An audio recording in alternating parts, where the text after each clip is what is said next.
사도신경으로 신앙 고백하시겠습니다.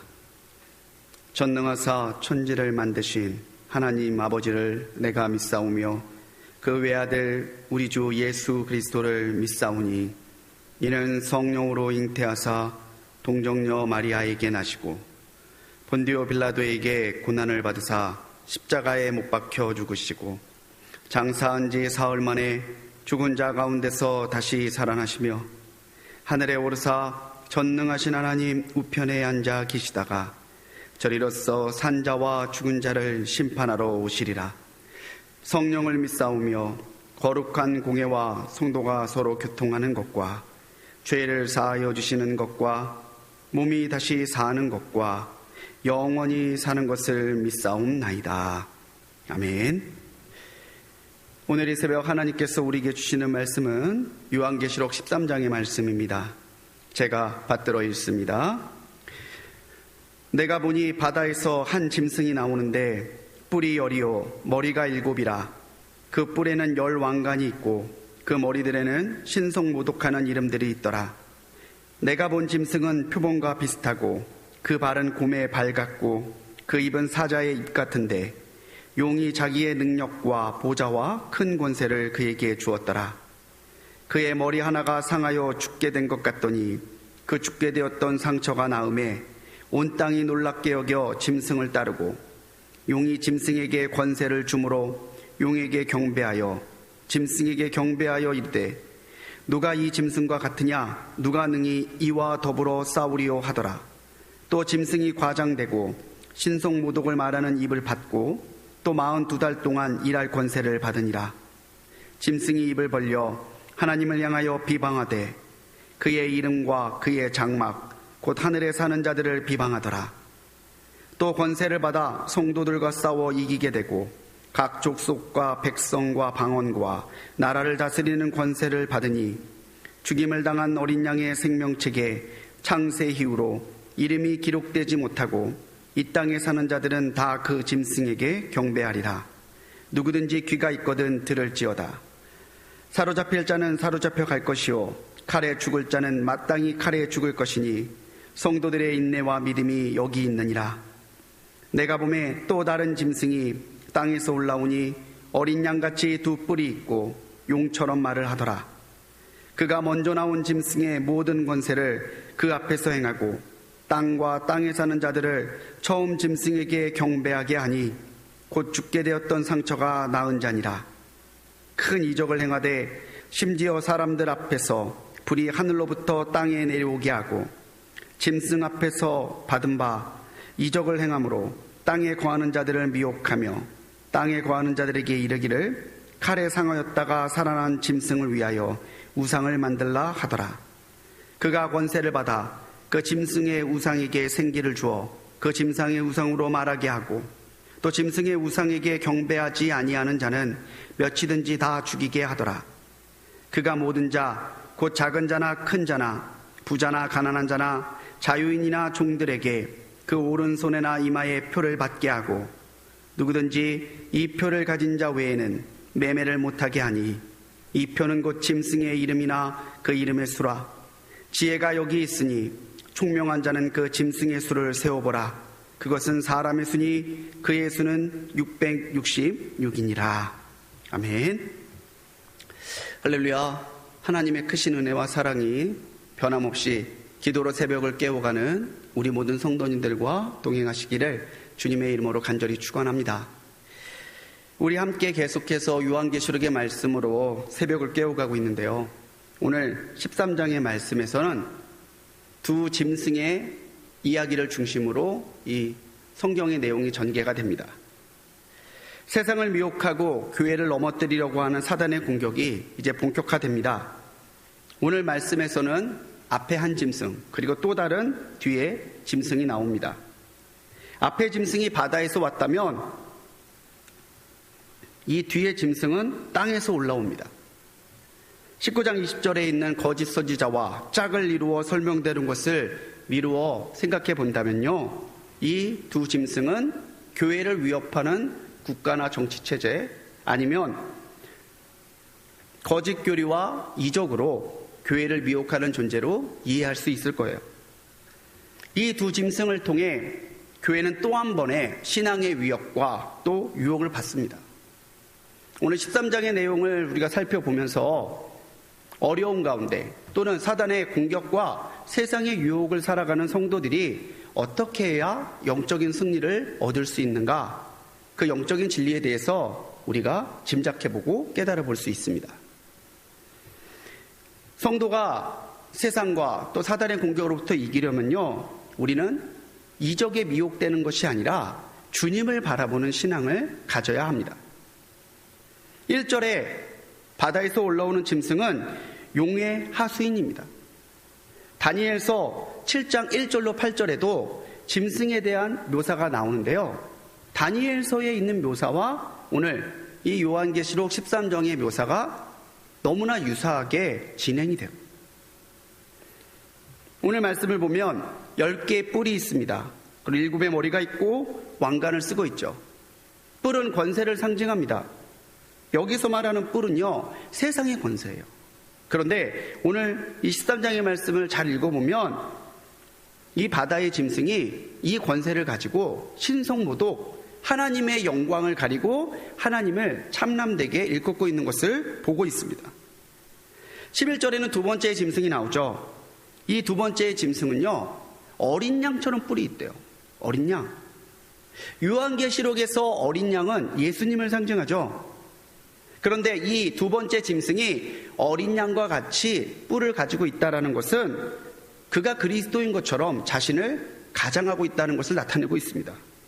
하지만 이 두 번째 짐승은 용처럼 말하더라. 용이 말하는 것처럼 말하고 있죠. 이게 무슨 뜻이겠습니까? 짐승의 실체를 보여주는 말인데요, 비록 이 짐승이 그리스도처럼 가장한다 할지라도 그 속은 사단의 속임수와 또 사단의 권세로 가득 차 있다는 것을 말해주고 있는 거죠. 겉으로는 그리스도인 것처럼 보이지만 그 속은 사단이 가지고 있는 그런 권세와 또 속임수를 가지고 교회와 성도를 미혹하고 있는 거예요. 12절에서 그 짐승이 경배하게 하는 대상이 하나님이 아니라 처음 짐승이라는 것, 또 이 처음 짐승에게 권세를 줬던 용이라고 하는 것을 본다면은 이 두 번째 짐승 역시 하나님의 영광에 대적하는 존재라는 것을 알 수가 있어요. 그런데 왜 사람들이 이렇게 두 짐승에게 미혹이 되고 따라갈까요? 이 짐승에게 놀라운 일들이 일어나기 때문에 그래요. 첫 번째 짐승은 상처를 입어서 다 죽게 됐는데 그 상처가 회복이 됩니다. 두 번째 짐승은요, 심지어 하늘에서부터 불이 내려오게 하고 짐승에게 받은 바대로 이적을 행하는 모습을 통해서 땅에 거하는 사람들을 미혹하고 있다고 13절 14절에서 말하고 있죠. 이적이라고 하는 것을 우리가 잘 생각해 봐야 돼요. 세상 사람들의 기준이나 또는 과학적 상식을 뛰어넘는 여러 가지 놀라운 현상을 볼 때 우리는 그게 기적이라고 또는 이적이라고 말하면서 이적에 현혹되기 쉽습니다. 하지만 이적이라고 하는 것은 현상일 뿐이죠. 우리가 이적에 흔들리기 시작하면요, 우리 신앙의 본질인 예수님이 보이지 않습니다. 마가복음 8장 12절에서도요, 예수님은 이적에 미혹되는 신앙에 대해서 경고하고 있으시죠. 예수께서 마음속에 깊이 탄식하시며 가라사대 어찌하여 이 세대가 표적을 구하느냐, 내가 진실로 너희에게 이르노니 이 세대에게 표적을 주시지 아니하리라. 하나님께서 우리에게 신앙을 구할 때에 경계하는 것 중에 하나가 분명 하나님과의 관계 속에 놀라운 이적을 경험하게 하시지만 우리가 이적이 아니라 이적을 일으키시는 하나님을 바라보기를 원하신다는 거예요. 주님을 향한 믿음이 있을 때 하나님께서는 우리에게 그 믿음을 따라 신앙의 표적을 주십니다. 하지만 표적을 따라가게 되면 표적이 따라가는 곳에 곧 신앙이 있을 거라고 하는 생각은 위험한 생각이라는 거예요. 표적을 따라가는 신앙은 작은 것에도 흔들리고 미혹되지만 주님을 바라보고 따라가는 신앙은 그 어떤 상황에서도 흔들리지 않습니다.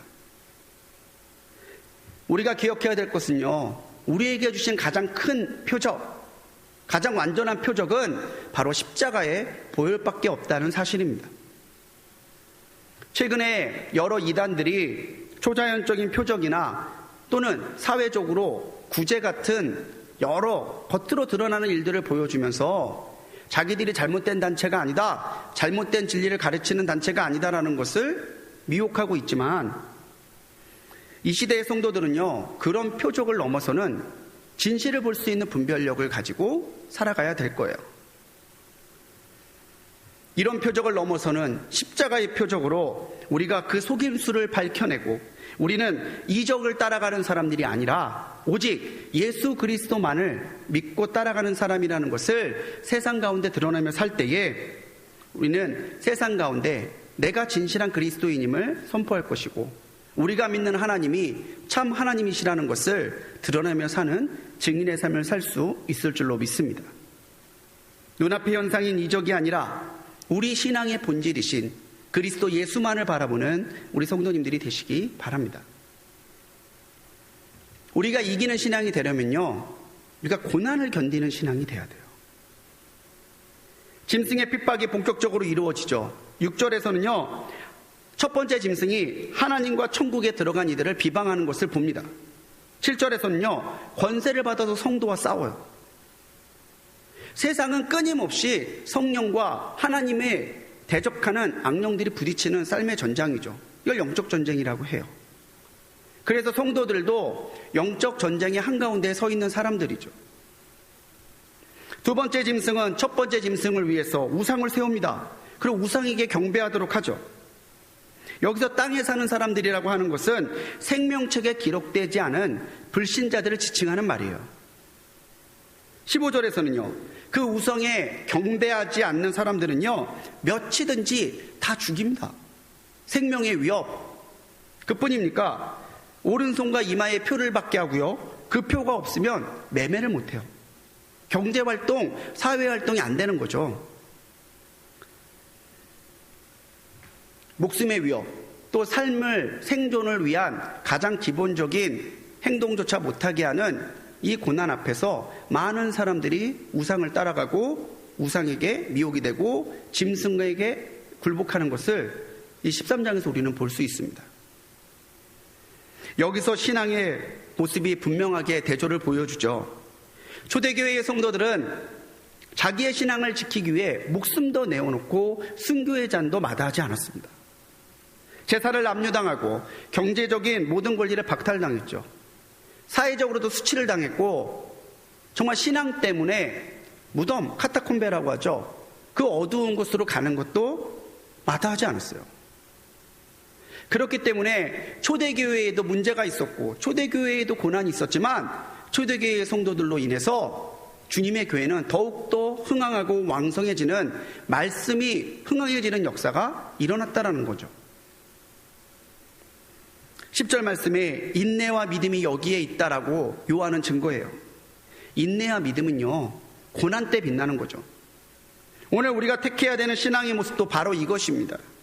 고난 앞에서 굴하지 않는 신앙의 야성을 잃지 않으려면요, 오늘 우리는 고난 앞에 약해지고 위축되는 것이 아니라 고난 가운데서도 하나님의 손을 놓지 않고 걸어가는 결단이 있어야 된다는 거예요. 아멘이십니까? 정말 그렇게 믿으십니까? 계시록은 계속해서 하나님이 정하신 때가 이르기까지 성도들에게도 교회에도 고난이 있을 것을 말해요. 성경은 우리가 예수 믿으면 고난이 없다라고 이야기하지 않습니다. 성경이 말하는 것은 우리가 예수 그리스도를 믿을 때, 성령의 인도하심을 받을 때, 하나님을 흔들림 없는 사랑으로 주님만을 바라볼 때에 우리는 어떠한 고난을 당하더라도 이길 수 있다라고 말해요. 그게 성서적인 진리입니다. 욥은 고난 앞에서도 흔들리지 않았죠. 욥 23장 10절 말씀에 보면요, 그러나 내가 가는 길을 그가 아시나니 그가 나를 단련하신 후에는 내가 순금같이 되어 나오리라. 그렇게 자신의 신앙을 결단하는 말을 합니다. 오늘 하루를 살면서 때때로 사단이 속임수로, 사단이 영적인 공격으로 나의 삶과 나의 신앙을 흔들려고 할 때에 우리는 오히려 주님을 향한 믿음과 또 그 믿음을 따라주시는 하나님의 능력을 가지고 그 고난 가운데 더욱더 믿음으로 인내하는 신앙으로 살아가야 될 거예요. 참으로 지금이 인내가 필요한 때 아닙니까? 코로나 때문에 모이기도 어렵고요. 우리가 서로 얼굴 대면해서 말하고 기도하지 못하고 이렇게 영상을 통해서 얘기를 나눠야 돼요. 하지만 성도의 믿음과 인내가 여기에 있습니다. 사랑하는 우리 성도님들, 주님께서 고난 너머에 두신 예비하신 승리를 바라보는 성도님들이 되시기 바랍니다. 오늘 하루도 하나님의 손 붙잡고 그 고난 가운데서도 우리의 신앙을 지켜갈 때에 하나님께서는 그 사람의 신앙을 금보다 귀한 신앙으로 여기시고 또 동행하시며 역사하실 줄로 믿습니다. 13장에서 발견하는 승리의 또 다른 비결은요, 분별하는 지혜를 받아야 된다는 거예요. 정말 이 시대를 살아가며 성령의 지혜 가운데 분별하는 것이 얼마나 필요한 시대인지 모릅니다. 18절에서 이 짐승이 받게 하는 표에 대해 나오죠. 지혜가 여기 있으니 총명한 자는 이수를 세보라는 거예요. 지혜의 근본은 하나님이시죠. 우리의 지혜, 과학적인 지식을 가지고는 사단의 속임수를 분별할 수 없습니다. 하지만 성령께서 우리의 심령 가운데 지혜의 빛을 비춰주실 때, 성령께서 우리의 영을 흔들어서 하나님의 영광을 보게 하실 때 우리는 믿음과 깨달음을 같이 얻는 사람이 되어 갈 수 있습니다.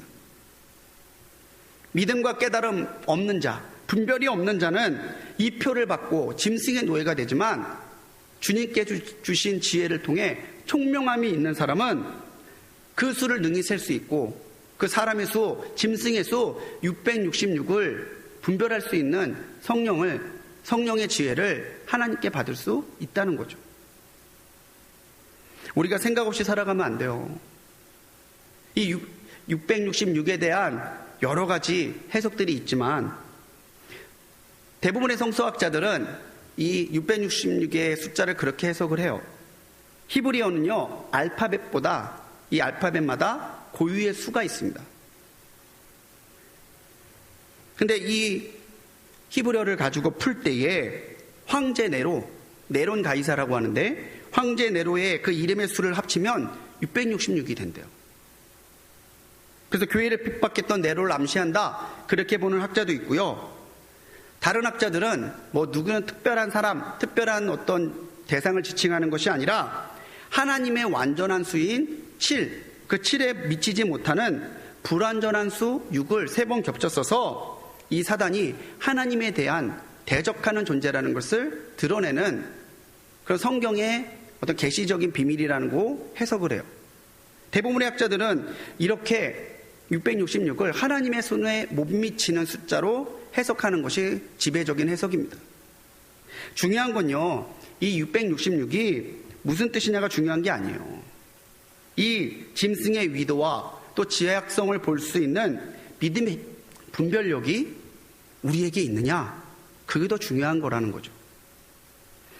요한복음 4장, 요한일서 4장 1절에 사도 요한은 또 말해요. 사랑하는 자들아, 영들을 다 믿지 말고 오직 영들이 하나님께 속하였나 시험하라. 많은 거짓 선지자가 세상에 나왔음이니라. 그렇게 경고하고 있습니다.